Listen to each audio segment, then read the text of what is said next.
This is the discharge of static electricity. During the course of this presentation, we will talk about the nature of this type of electricity, how it acts, and why.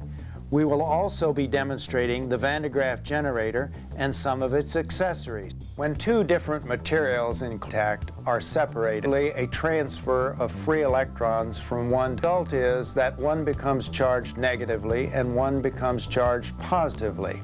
While these charges may accumulate to levels of 5 or even 10,000 volts, they will neutralize over time and both materials will return to a zero charge state. In the operation of the Van de Graaff generator, we have a motor-driven belt continuously separating from the lower felt-covered pulley.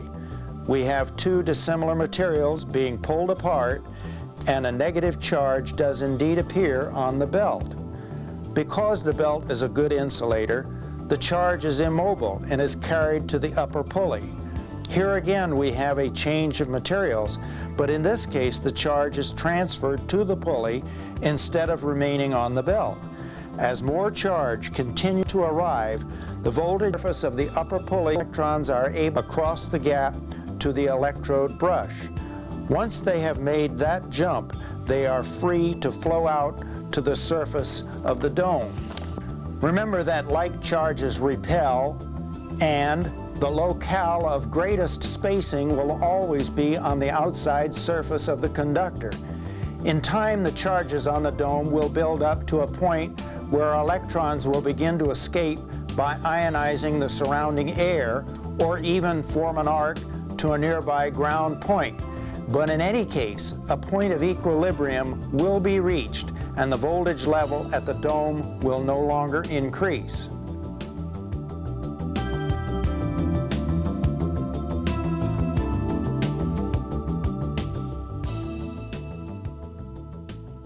Let's talk for a moment about, if I bring this ball electrode close to the dome, there will be a sharp cracking discharge. The voltage on the dome, of course, will determine the length of that arc. On a good day, we can usually expect to get a 4 or 5 inch discharge.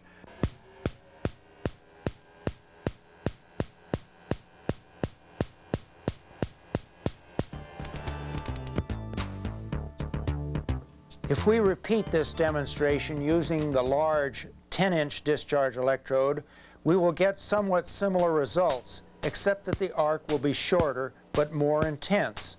The larger dome presents a less concentrated target for the arc, and a higher voltage gradient is required across the gap. Notice that there is obvious movement of the two domes, indicating that there are some real mechanical forces at work. Before the discharge, the domes are attracted by induction, but suddenly released by the arc. We will talk more about these forces a little bit later.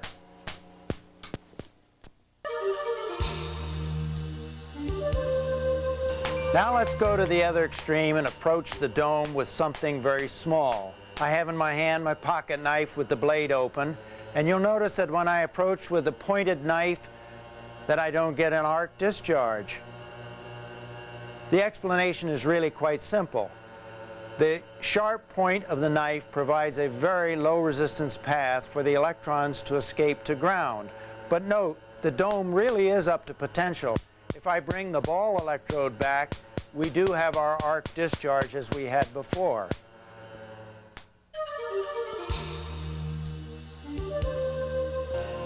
When I place a point electrode on the side of the dome, I have a sharp point which ionizes the air in the vicinity. That air is immediately repelled by the dome, and there is a breeze. I feel it with my hand, but I can only use it with a piece of facial tissue.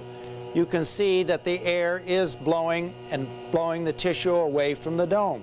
If I go around to the other side, please note the tissue is readily attracted to the dome. It's only on this side that the wind is blowing it away.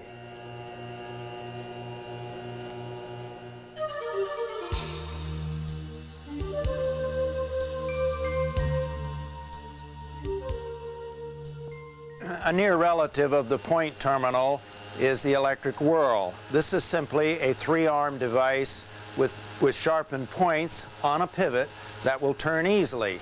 When it is brought close to the Van de Graaff generator, it immediately starts turning. The electrons are escaping from to the arm, concentrated then at the sharpened points at the end of those arms, where the air is ionized. When the air is ionized, it is repulsed, and the arms immediately begin to whirl because of the reactive forces.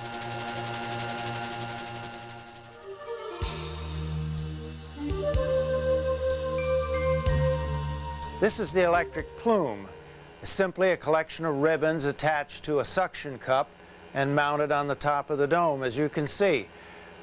When the dome is charged up, the ribbons acquire a charge like that, and they are repulsed from the dome and from each other, because like charges do repulse. So the ribbons are standing up and away and as far from each other as they can get. Now when I pass my hand close to the dome, I will drain off a considerable amount of the energy will collapse. However, they will go back as I move my hand.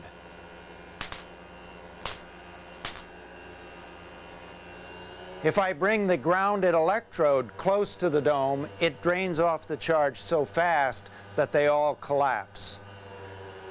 However, they do go back as soon as I remove it.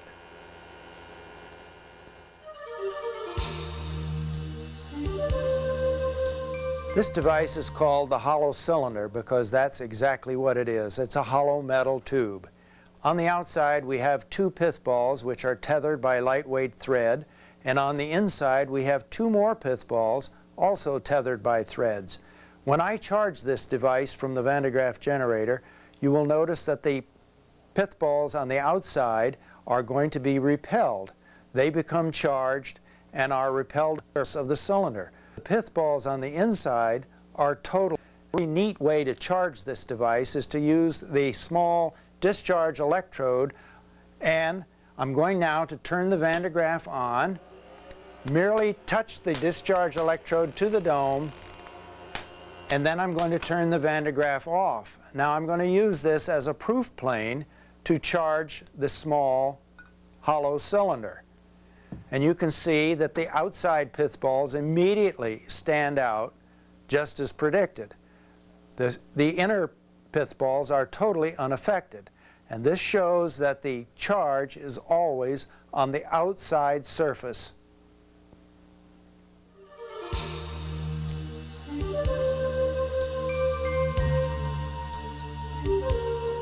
The lightning plate is a kind of a fun thing, but it clearly shows some of the important aspects of electrics. It is simply a plate on which a number of interrupted metal discharge paths, the top to the bottom. The lower extremity of the plate is connected to ground, and the upper part is close to the dome.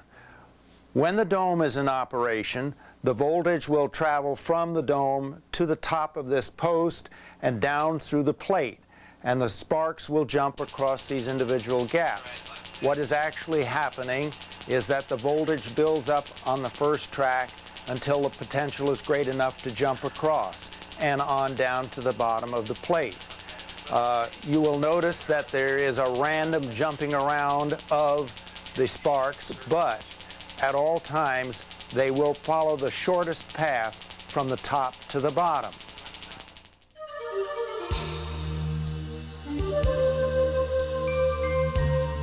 This is Volstone, a plastic cylinder between two metal plates.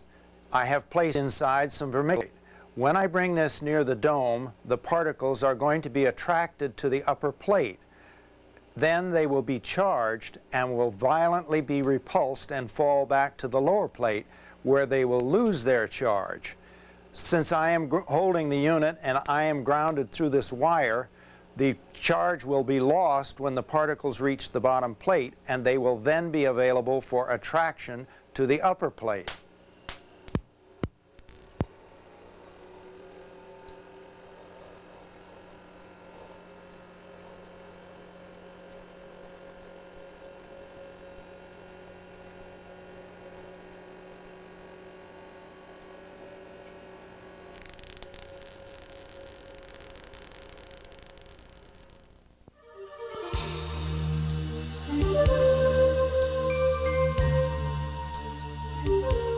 my hand a neon wand. It's simply a glass tube with metal electrode. When I bring it close to the dome of the Van de Graaff, I am actually discharging current through the tube, through me, and to the ground through the cable I'm holding in my other hand.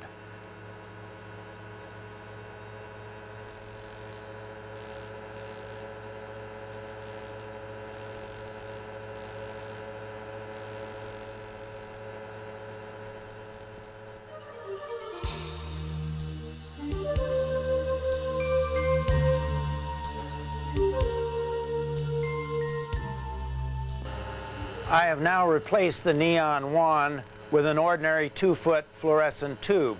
Notice that I'm holding the ground lead in my left hand, the same hand with which I'm holding the tube.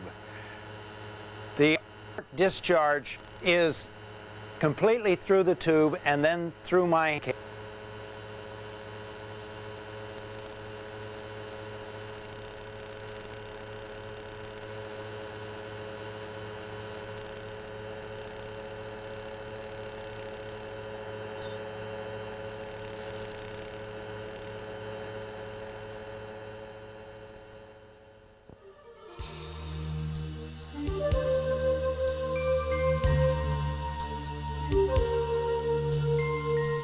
When we were working with the neon wand and the fluorescent tube, you will notice that I had to hold a grounding wire in my hand in order to provide a very low resistance path for the current to go to ground.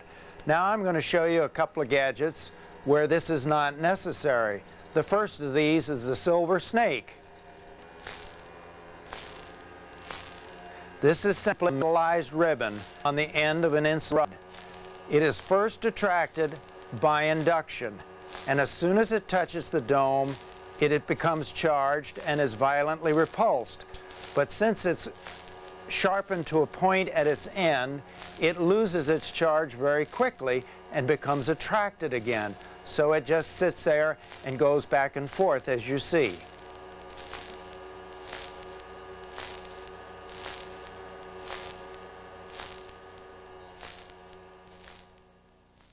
The other half of this demonstration is the flying ball. This is simply a metallized ball on the end of a thread which is attached to this plastic rod. When I bring it near the dome, it's going to be attracted by induction, but then will be violently repelled as soon as it touches the dome. Now the ball is simply going around the dome for as long as it gains its charge. Now, as distinguished from the silver snake, it had finally lost the charge, went back again, as you saw. But as distinguished from the silver snake, the ball retains its charge for a relatively long period of time. That's why it floats in the air like this, and the silver snake went back almost instantly.